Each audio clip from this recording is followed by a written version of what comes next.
అందరికీ నమస్తే అండి. ఇది న్యూస్ ఛానళ్ళ సీజన్. అంటే మీకు డౌట్ రావచ్చు, ఇదేం సీజన్, ఇదేమి ఎన్నికల టైం కాదు కదా అని. సాధారణంగా ఎన్నికలకు ముందు కొత్త న్యూస్ ఛానళ్ళు రావు. ఎన్నికలు ఒక 3 ఏళ్లలో ఉన్నాయనక కొత్త న్యూస్ ఛానళ్ళు వస్తుంటాయి.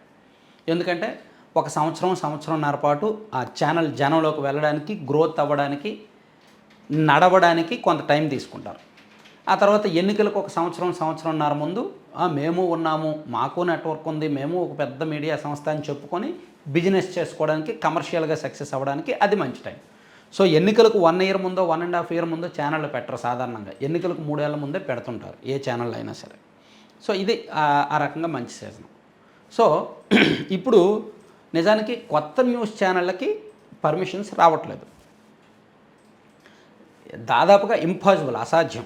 ఎంత పెద్దోడైనా సరే, ఈవెన్ బీజేపీకి సంబంధించిన నాయకుడైనా సరే, బీజేపీకి కరుడుగట్టిన ఆంధ్రప్రదేశ్ నాయకుడు ఎవరైనా వెళ్ళి నేను కొత్త ఛానల్ పెడతాను పర్మిషన్ ఇవ్వండి అన్నా ఇవ్వట్లేదు. 3 సంవత్సరాల నుంచి కొత్త ఛానల్ పర్మిషన్ ఆపేశారు. అమిత్ షా గారి టేబుల్లో మినిస్ట్రీ ఆఫ్ బ్రాడ్కాస్టింగ్ అక్కడ అప్రూవ్ చేయాలి. ఆ తర్వాత హోమ్ మినిస్ట్రీ దగ్గరికి సెంట్రల్ ఇంటెలిజెన్స్ వాళ్ళు వెరిఫై చేస్తారు. హోమ్ మినిస్ట్రీ దగ్గరికి ఫెయిల్ వెళ్తుంది, వాళ్ళు అప్రూవ్ చేయాలి. అక్కడ అయిపోతున్నాయి అన్నమాట. సో అందుకే మన కొత్త న్యూస్ ఛానళ్ళు ఏమీ పుట్టుకురావట్లా. పాత న్యూస్ ఛానళ్ళే పేర్లు మార్చుకొని, మేనేజ్మెంట్ మార్చుకొని తిరుగుతున్నారు తప్ప కొత్తగా ఏం న్యూస్ ఛానల్ పుట్టుకురావట్లేదు. మీరు అబ్జర్వ్ చేయండి.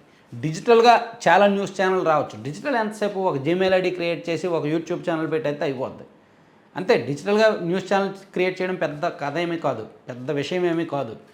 కాకపోతే సబ్జెక్ట్ ఉంటే, కంటెంట్ ఉంటే, చెప్పేది నిజమైతే జనం చూస్తారు, సక్సెస్ అవుతారు. లేదు అది ఇది పట్టుకొని ఏదో చెప్తాము, ఒక పార్టీ గొడుగు కింద పనిచేస్తామంటే పార్టీ వాళ్ళు చూస్తే చూస్తారు, లేకపోతే లేదు. మేబీ సక్సెస్ అవ్వచ్చు, ఫెయిల్ అవ్వచ్చు. యూట్యూబ్కి పెద్ద ఖర్చు ఏమీ ఉండదు. కానీ satellite channel, mainstream media channel పెట్టాలంటేనే కోట్లలో వ్యవహారం అనమాట. సో ఇప్పుడు నేను ఇద్దరు గురించి చెప్తా. ఒక ఆయన విజయసాయిరెడ్డి గారు, నేను గతంలోనే చెప్పాను, ఇప్పుడు కూడా చెప్తున్నా. ఆయన న్యూస్ ఛానల్ పెట్టడానికి చేయని ప్రయత్నం అంటూ లేదు. విపరీతమైన ప్రయత్నం చేస్తున్నారు. నిజానికి ఆయన వైసీపీ నుంచి బయటకు వెళ్ళిపోయిన వెంటనే ఆయన చేసిన మొదటి ప్రయత్నం అదే, న్యూస్ ఛానల్ పెట్టడమే. చాలా ప్రయత్నం చేశారు. కొత్తగా లైసెన్సులు రాకపోవడంతో పాత లైసెన్స్ ఒకటి కొనుగోలు చేసుకొని దాన్ని రన్ చేయాలని కూడా చూశారు. సో దానికి కూడా పైనుంచి అసలు ఏమాత్రం ఒప్పుకోవట్లేదు. సో అయినా సరే ఆయన పట్టు వదలకుండా తిరిగి తనకున్న పరిచయాలు, తనకున్న పైరవీలు, తనకున్న నెట్వర్క్ మొత్తం వాడి బీజేపీ పెద్దలను ఒప్పించి బీజేపీకి అనుకూలంగా రన్ చేయడానికో, జాగ్రత్తగా రన్ చేయడానికో ఒప్పందం, ఏదో పాత ఛానల్ ఏదో పేరు మార్చుకొని దిగుతున్నారు అనేది సమాచారం. ఆయనకు 2 ఆప్షన్స్ ఉన్నాయి. ఒకటి, ఆయన అనుకున్నదంతా జరిగితే మెయిన్ స్ట్రీమ్ మీడియాలోకి వచ్చేస్తారు. ఆయన మేనేజ్మెంట్లో, ఆయన బ్యాక్ ఎండ్లో ఉంటారు. ఫ్రంట్ ఎండ్లో కొంతమంది జర్నలిస్టులతో ఒక కొత్త ఛానల్ రాబోతుంది. కొత్తది మీన్స్ పాత ఛానల్ పేరు మార్చుకొని వస్తారు. ఉన్నాయి కొన్ని ఛానల్. ఇప్పుడు భారత టీవీ ఉంది, గతంలో పరిపూర్ణానంద స్వామి గారు రన్ చేశారు. ఇప్పుడు ఆ టీవీ లేదు కదా. అలాగే విసా వాళ్ళది ఉంది, విసా న్యూస్. అలా కొన్ని ఛానల్స్ ఆగిపోయినాయి కదా. సో అవి వీళ్ళు తీసుకొని పేర్లు మార్చుకొని రన్ చేసుకునే అవకాశాలు ఉన్నాయి. ఆ ప్రయత్నం ఒకటి జరుగుతుంది. సో దానికి ఎక్కడో పై స్థాయిలో అడ్డుతున్నారు, కానీ ఈయన ప్రయత్నం చేస్తున్నారు. డబ్బులు కూడా గట్టిగా ఉన్నాయి. దానికి సంబంధించి బ్యాక్ అండ్ ప్లాన్ రెడీ చేసుకున్నారు. ఒకవేళ అది కాకపోతే ప్లాన్ బి ఏంటంటే ఒక పెద్ద డిజిటల్ మీడియా నెట్వర్క్, ఒక 7-8 యూట్యూబ్ ఛానళ్ళు భారీ స్థాయిలో, శాటిలైట్ ఛానల్ అంత స్థాయిలో. అంటే ఉదాహరణకు ఆర్టీవీ ఉంది చూసారా. ఆర్టీవీ అనేది మెయిన్ స్ట్రీమ్ మీడియా కాదు, కానీ డిజిటల్ మీడియానే.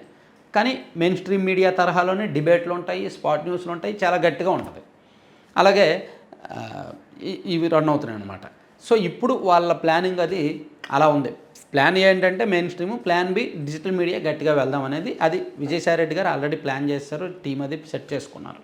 ఇక మరో ప్లాను ఆర్టీవీ రవిప్రకాష్ గారు.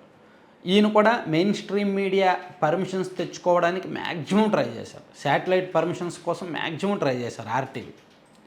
కానీ పనావల ఒప్పుకోలే. చాలాసార్లు తిరిగారు, చాలామంది ద్వారా ట్రై చేశారు. ఆంధ్రప్రదేశ్ ప్రభుత్వ పెద్దల ద్వారా ట్రై చేశారు. అస్సలు పనవ్వలేదు, పప్పులోడకలేదు. దాంతో ఈయన ప్రస్తుతానికైతే ఆ యూట్యూబ్ ఛానల్నే, డిజిటల్ మీడియానే రన్ చేస్తున్నారు.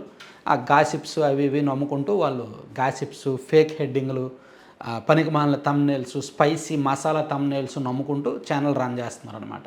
సో అవి ఎక్కువ వ్యూస్ వస్తాయి. మసాలా, స్పైసీ థంబ్నెయిల్స్, సెన్సేషనల్ హెడ్డింగ్లు అటువంటివి ఎక్కువ వ్యూస్ వస్తాయి. కాబట్టి కాంట్రవర్సీ టాపిక్స్ ఎంచుకుంటూ ఉంటారు అనమాట వాళ్ళు. బిగ్ న్యూస్ వాళ్ళు అఫ్కోర్స్ బిగ్ టీవీ మెయిన్ స్ట్రీమే, కాకపోతే వాళ్ళది శాటిలైట్లో తక్కువ వస్తుంది,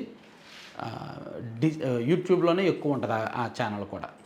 సో ఇట్లా ఈ ఇద్దరు ఆర్టీవీ రవిప్రకాష్ గారు అండ్ విజయసాయిరెడ్డి గారు అయితే మాత్రం మ్యాక్సిమం ప్రయత్నం చేస్తున్నారు. వాళ్ళ ప్రయత్నాలు ఆగాయి, కానీ వాళ్ళు ఆపకుండా రకరకాల మార్గాల్లో వెళ్తున్నారు. సో ఎంతవరకు వస్తుందో ఏం జరుగుద్ది అనేది చూద్దాం. Thank you.